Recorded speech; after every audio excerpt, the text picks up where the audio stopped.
Konnichiwa, my name is Tisakuri. You're watching Pokecons. Today's collection video is going to be on my 3DS/2DS collection. I am excited to show you guys what I have. I have a lot of really interesting games and a good collection, at least I think so. It's not very big like on my DS and DSi collection, but I definitely try and do my best to get some really nice games, and I even had a new game to show up literally a couple days, actually 2 days before I'm even recording this, so it's still one that I am continuing to collect for. Alright, here is my 3DSs and 2DSs that I have. I, of course, was an ambassador. I pre-ordered and bought it, and got some free games with it, so I was very excited to pick this up. I eventually upgraded to a limited edition Legend of Zelda XL, and then I got my 2DSs. I have my US one over there, which is the black and red one, and then I have my Japanese limited edition Pocket Monster Moon and Sun one that I really enjoy. That way I can play all of my imports because the system is locked, region locked, and it was the cheaper one because I really wanted to get myself one of the Pokemon ones that were clear color and actually came in a recreation box of the Pocket Monster game that it was representing with a digital copy, but this one's good and I actually love it. Here's just a close-up of the Legend of Zelda Collector's Edition, and it is absolutely beautiful, though I would love to also have the limited edition Legend of Zelda DS one, but this is good enough, I think. At least I have one of them. So here's a close-up look at my Pocket Monster limited edition one, and on the front we have a Pikachu silhouette, and it's quite nice. On the back we have the back silhouettes of the starter Pokemon. I do apologize, I do not know any of their names because it's bad Tisakura, but this is what really made me want to get this particular one because it's absolutely beautiful in my opinion. Here is my retro plate and watch, which is based off of the Game & Watch gallery that would click onto the new 3DSs, and I had to pick this up because I thought this was amazing since I love the Game & Watch galleries and I had to get this. Unfortunately, I do not have a 3DS, new 3DS I should say, that I could do this with, but I still like it. Starting off with the big box / collector's editions, and we have Skylanders Spyro's Adventure. I was so excited to finally get a copy of this one because it's a whole different experience for the 3DS version, and if you want to be able to cheat the system on the newer games for the creation characters, you use this and it will actually erase your character creation mod, so you can be able to create more characters. But worth picking up for both reasons, the game and to be able to erase your creation mods. Next we have Sanran Kagura Deep Crimson, and this is a double D edition. Sorry. And then we have Sanran Kagura 2 Shinko Nyo Nyo DX Pack. Both of these are all absolutely amazing games, part of the Sanran Kagura series. It's a brawler game, and they're both amazing and also really hard to play, and with each of them having some pretty unique features that come with the collector's editions. As you can see, with Deep Crimson we have the soundtrack and an art book, and it's actually really fun to listen to that. With the other one we have several figurines that came with it, a soundtrack, a drama CD, and a poster. Well, I don't think it's actually a poster. It's more of it's a manual that folds open. There's a lot of things that come with it. That was quite nice. So right here is a better angle at seeing each of the characters that come with it. And honestly, there are 3 collections in all, each one having a different school representing the collection. The only one I'm missing right now is the PS4 one due to the fact that it's still expensive. There's a Vita one, which I do have as well, and then this one, but you get all 3 collections, and then you get all the characters. Here's a closer look at the soundtrack from Deep Crimson. They made sure to have fun with the Double D aspect of it, as the inside of the case is featured off of one of the girls, and then each disc is literally designed with corresponding artwork. My last 2 collector's editions is the Project X Zone limited edition. It comes with a soundtrack, an art book, a poster, and it's a really good game. It's basically an RPG crossover which brings a lot of characters from video games and anime over, and you are trying to save the realms. It's just plain bizarre. It's worth playing though. Then we have, this one's always hard to say, Theater Rhythm, Final Fantasy Curtain Call. This is the limited edition which comes with a soundtrack, and it's a really fun rhythm-based game with a ton of music from multiple Final Fantasy games. It's not the hardest of rhythm-based games, but still absolutely smashing and a lot of fun to play. Highly recommend this one. Adventure Time, Finn and Jake Investigations. It's basically the same exact game as what you'd get on the PS4 and the other system that came out too. So you're basically doing a point and click adventure, and it's actually a lot of fun. Over here we have AKB48 plus me. Basically, it's a rhythm-based game slash idol simulator to where your me gets the opportunity to try out for the band, and you go from there. It's a really cool concept. It has a lot of music from AKB48, and you get to become part of the band. That's basically what the game's all about, and it's a lot of fun. Here we have Chibi Robo Zip Lash, and yes, I do have it 100% complete. It's just the big box is actually in storage, but it does come with an amiibo character, and basically what it is you're doing Chibi Robo, but you're also using the camera to take pictures of things in the real world. It's quite bizarre, but it's an entertaining game. Next we have EX Troopers. This is the 4th and final game in the Lost Planet series, and it's a lot of fun. It's just as good as playing the PlayStation 3 version, and I highly recommend this one to anybody who likes the Lost Planet series. It's different, but in my opinion, worth playing. It's weird we did not get this in the United States at all, and still bummed about that because it's a good game. Alright, right here we have Hatsune Miku Future Star Project Mirai. This is the Japanese version. And then we have Hatsune Miku Project Mirai DX. Both of these games are fantastic. They are a great way that they were able to bring it to the 3DS, and they have their own unique feel, unlike the other games from the Vita and the newer ones that are coming out. So definitely worth playing because you get a whole unique adventure on the 3DS, since it's more of a chibi format, and you even have some AR features on there as well.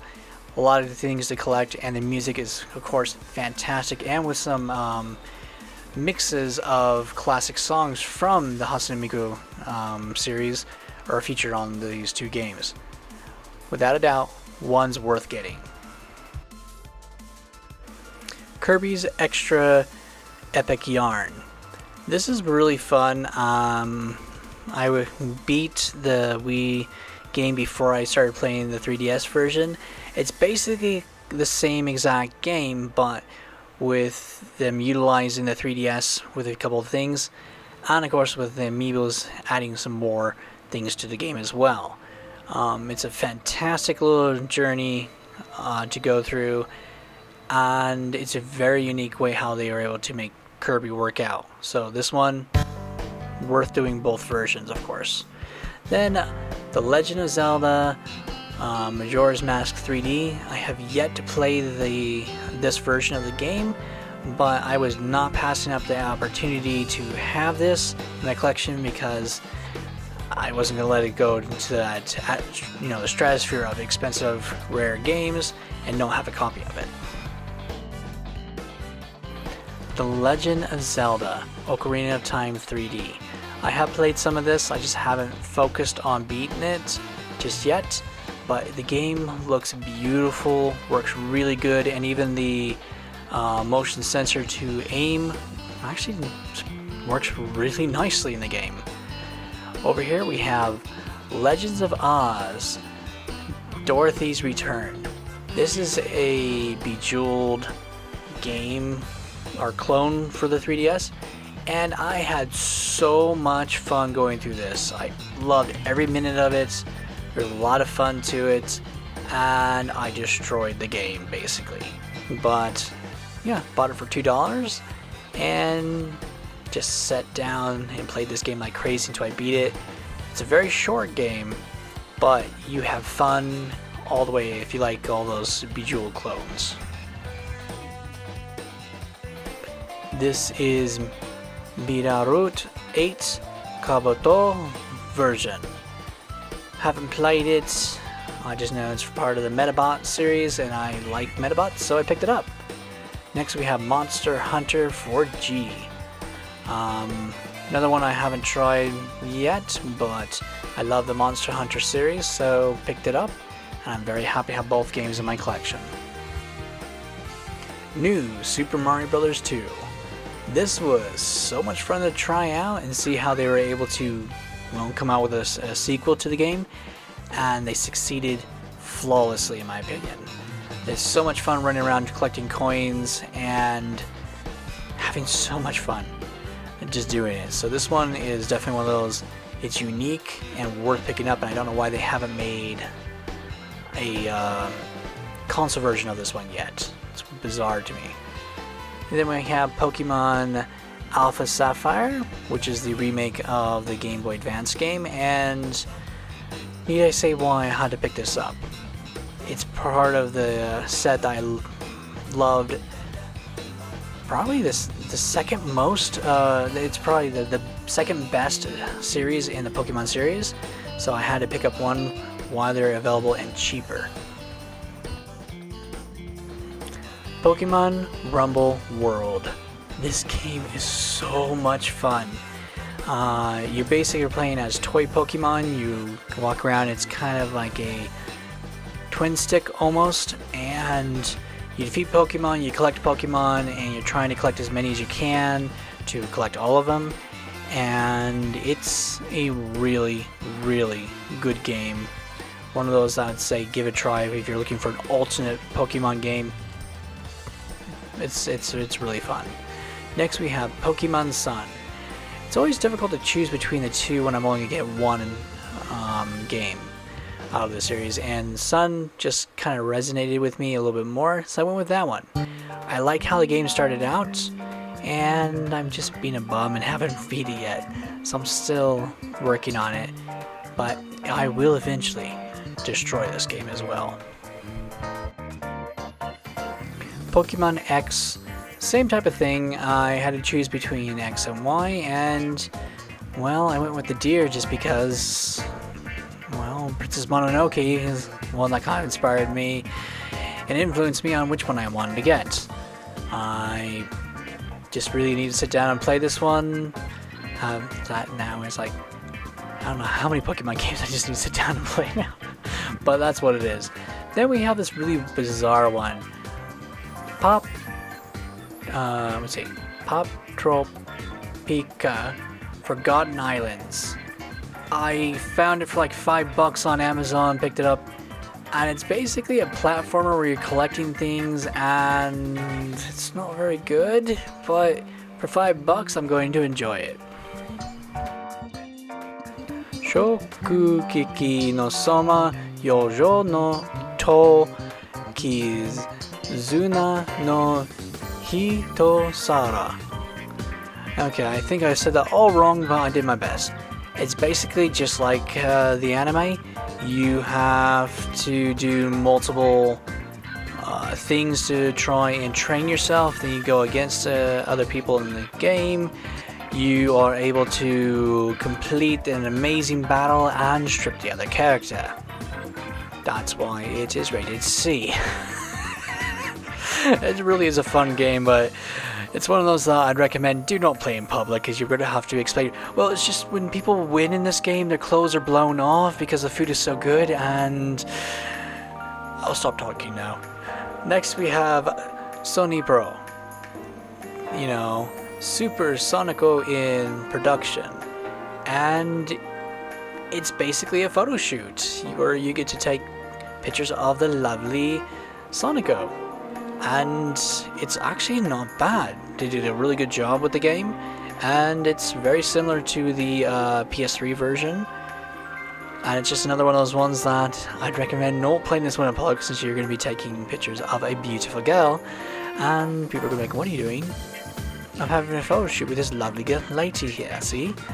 Especially if you have her in a bikini or something, you're like, and well, it's a bikini shoot. Okay, I'm gonna stop talking now. You know, type thing. So, both games are a lot of fun. Mina no Pokemon Scramble. This is basically the same one as before, but this is why I picked it up in English, is because I absolutely love the game. And I wanted an English version where I can actually get the story behind everything.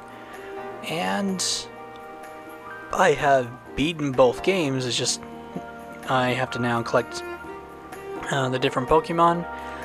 But wow, just absolutely amazing. Here is Super Mario 3D Land, a game that I sat down, played, and beat. Really, really good game. Short though, but a good addition to the Mario Land series that is definitely worth a playthrough. Super Mario Maker for Nintendo 3DS. This is a lot of fun. Sadly, you can't really do any of the levels from the Wii U edition, and you definitely can't do anything from the Switch edition. But it's a good one to play, because you can just have fun with it, and then when you're walking around you can do street passes with levels and things like that. It's a fun little one to have part of the collection, but honestly they dropped the ball on this one, and it's the worst version of the game that was released due to the fact you can't really do what you can do on the other ones. But still worth having, just wish that they had to add that feature into it. Here is one of the strangest puzzle games I have, and that is Sushi Stacker, The Wave of Sushido. It's basically a puzzle game where you're matching dishes and using cosmic sushi to win battles. And the universe of this is basically sushi has been banned, but sushi sprites, our gods, help bring sushi to the world to help feed the world, and you're fighting against a tyranny which has banned all sushi. It's so bizarre, but a game that I highly recommend to everybody, because it's just like, if you're looking for a weird puzzle game with a funny storyline, here's the one for you. Toriko Gourmet Monsters. Have not really played this one yet, but it's based off of the anime where he has magic hands, the Dr. Phil knife hands, that can cut through anything and he can cook anything. As far as I understand from what I've read on the manga.